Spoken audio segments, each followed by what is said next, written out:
everybody, this is Lee from Poplar Point Studio. I am down in Ithaca today. We are installing a new Habitat for Humanity front entrance garden. This is really important to me personally because I strongly believe in the mission of Habitat for Humanity, and I believe that as a community business that we should be giving back in our community. And so the whole deal with Habitat for Humanity is making houses affordable, and we think that gardens are what helps make a house a home. And so by installing this new front entry bed, we're hoping that this family really feels the joy and the love that we bring to our work every day. And it's a really good fit considering that we do plants, to be partnered with them for the planting part. I've been connected to Habitat for the last few years, and we typically do the installation of the curb appeal right before a homeowner moves in. We've got the dedication ceremony coming up this Thursday, and so we wanted to make sure that the house looked beautiful.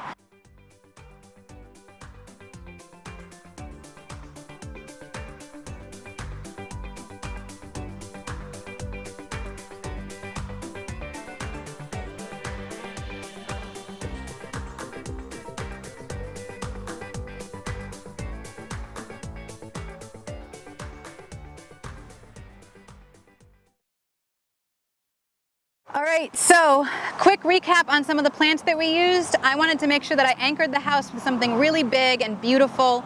This is a purple-leafed redbud tree, and in the spring it has teeny little pink buds just like the color of my shirt, and this will be a beautiful feature plant in the spring, and then all summer long it'll be a nice little shade corner here. Until it fills in, we've got beautiful sun perennials. We've got the Tuscan Gold Heliopsis, which is kind of like a sunflower, so that's gonna be a beautiful kind of sunny welcome. And then we've got the Cat's Meow Catmint right below them, and I wanted a little bit more blue with that yellow, which is a great color combo. We've got some of the Going Bananas daylilies, so we're gonna have a little bit of yellow, and these bloom at a little different times, so we'll have some nice contrast there. We've got ornamental grasses, then the Daisy May daisies, and then we've got the Paint the Town Fuchsia Dianthus. I put two anchor shrubs here in the back. These are also proven winter shrubs. It's called Quickfire hydrangeas. I adore hydrangeas. You guys know how many hydrangeas I put in our beds, but those shrubs start a little smaller. They get 6 to 8 feet tall and wide, so they're gonna be beautiful anchors on either side of the window. The blooms are white and they go to like a pinkish magenta, which is stunning.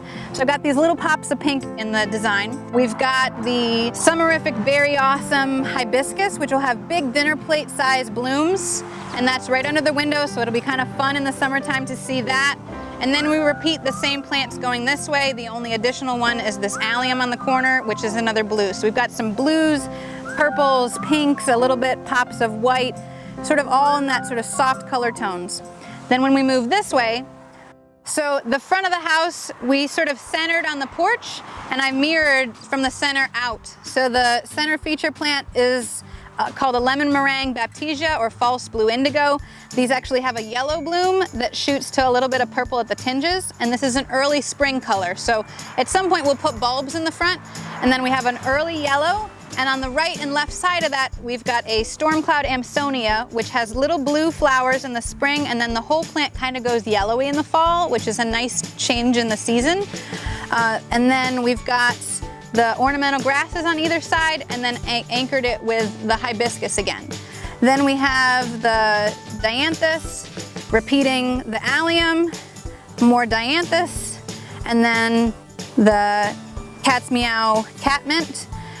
Here's a couple of new plants in the palette. We've got a boomerang lilac, which typically blooms a couple times a season. I picked this in particular because it's going to be nice near the front door to get a little fragrance, but it doesn't have to be right next to the walkway.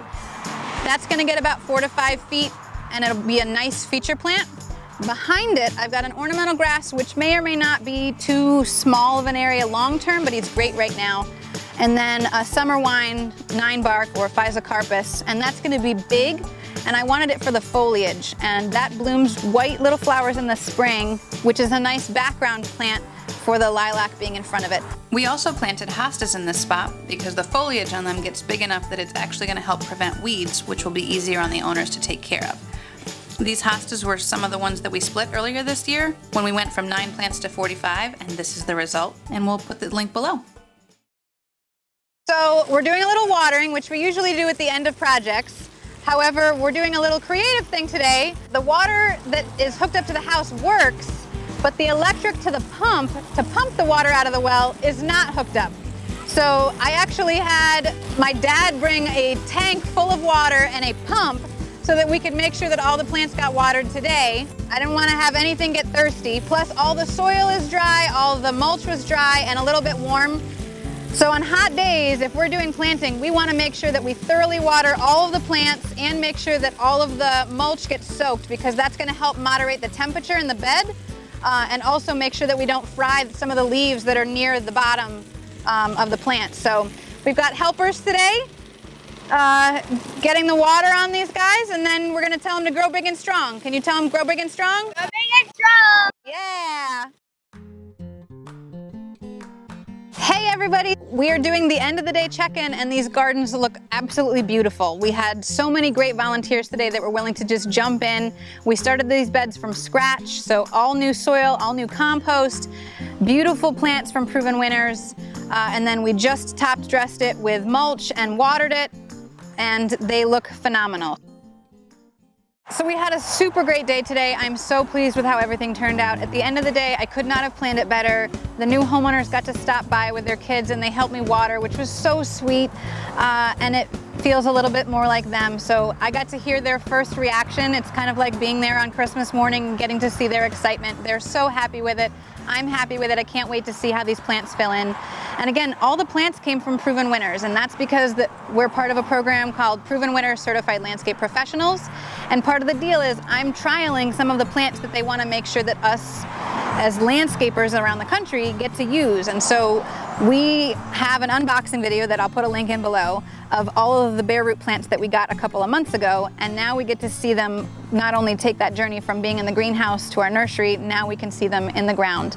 And over the course of the next 2 years, I'll work with the homeowners to make sure that the beds are taken care of and maintained, and then we'll use the photography to show other landscape professionals around the country what these plants really do. And in the 2 months or so since we potted them up, it was kind of fun today to, as we took the plants out of the pots, start to see the roots come all the way to the end.